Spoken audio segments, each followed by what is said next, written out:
वैश्विक संकट जो मंत्री जी इस समय पूरे विश्व में है, उत्तर प्रदेश में है, देश में है, विश्व में है, क्या एक वो भी बड़ी वजह है? रीजन ये है कि कई बार ऐसा होता है कि लोग इंडक्शन का इस्तेमाल ज्यादा कर रहे हैं, कई बार ऐसा होता है कि इलेक्ट्रॉनिक व्हीकल्स लोगों के पास ज्यादा आ गए हैं, उसकी चार्जिंग शुरू हो गई है।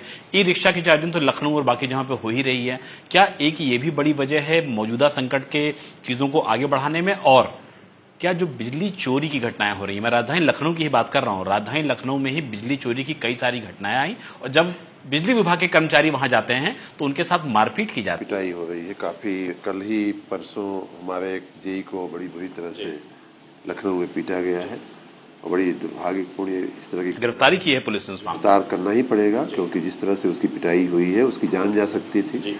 कुत्ता उसके ऊपर छोड़ दिया गया लोहे से के, और सबके वीडियो एविडेंस है, सबके वीडियो और सबके ऐसा लोग बता रहे हैं, आपने भी बताया कि वैश्विक कारणों से घरों में हीटर और इंडक्शन जो हीटर होते हैं उनका उपयोग काफ़ी बढ़ गया है।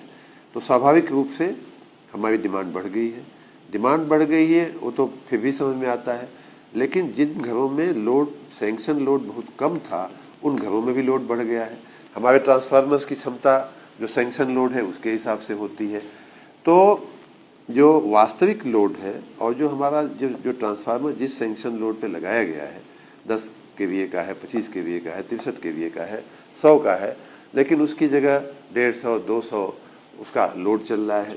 अच्छी बात ये है, देखिए ये रिकॉर्ड पे है, आप चाहें तो इसको वेरीफाई कर सकते हैं कि इस बार सबसे अच्छी जो बात हुई है, नहीं तो हम तो कहीं के नहीं होते अगर वो नहीं किया गया। पिछले 3 सालों में हमने ट्रांसफार्मरों के अनुरक्षण का बहुत व्यापक अभियान चलाया कि भाई ये हर गली में, हर मोड़ में जब देखो तब हर घंटे ट्रांसफार्मर जलने की खबर आती है और धू धू करके पूरा एक दृश्य उपस्थित होता है कि जैसे कि कोई वार चल रहा हो।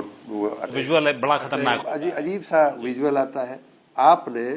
मैं गारंटी के साथ कह रहा हूं कि इस बार की गर्मी में आप लोगों ने ऐसे विजुअल बहुत कम देखे होंगे।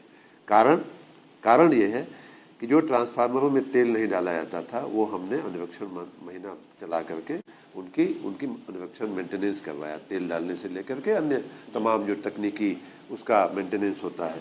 वैसे ही कई बार हमारे कर्मचारी बदमाशीवश उसमें एक पक्का तार बांध देते थे जिससे कि उनको हमेशा आने जाने की ट्रांसफार्मर देखने की आवश्यकता न पड़े, वो भले ट्रांसफार्मर जल जाए। तो उसकी जगह एक फ्यूज वायर होता है। फ्यूज वायर लगाया ही इसीलिए जाता है कि जब फ्लक्चुएशन ज्यादा हो तो फ्यूज वायर ही उड़ेगा, जो आपका मेन जो संयंत्र है वो बच जाएगा। घरों में नहीं, घरों में भी ऐसी व्यवस्था होती है। इस बार ये सब ध्यान रखने की वजह से हमारे ट्रांसफार्मरों के फूकने में बहुत ज्यादा कमी आई। तो उत्तर प्रदेश की जो सरकार है, जो बिजली विभाग है, एज अ बिजली मंत्री, क्या आप उत्तर प्रदेश के लोगों को ये अश्योर करेंगे कि आने वाले दिनों में कटियाबाजों के खिलाफ भी एक बड़ा और व्यापक अभियान चलेगा जैसा कि हमेशा चलता रहा है? निश्चित रूप से ये अभियान चलेगा, चलता रहेगा। इसलिए चलता रहेगा कि एक फीडर में मान लीजिए 1000 उपभोक्ता है और 1000 में से 950 उपभोक्ता नियमित अपनी बिल जमा करते हैं, नियमित अनुशासन के हिसाब से अपना बिजली का उपयोग करते हैं।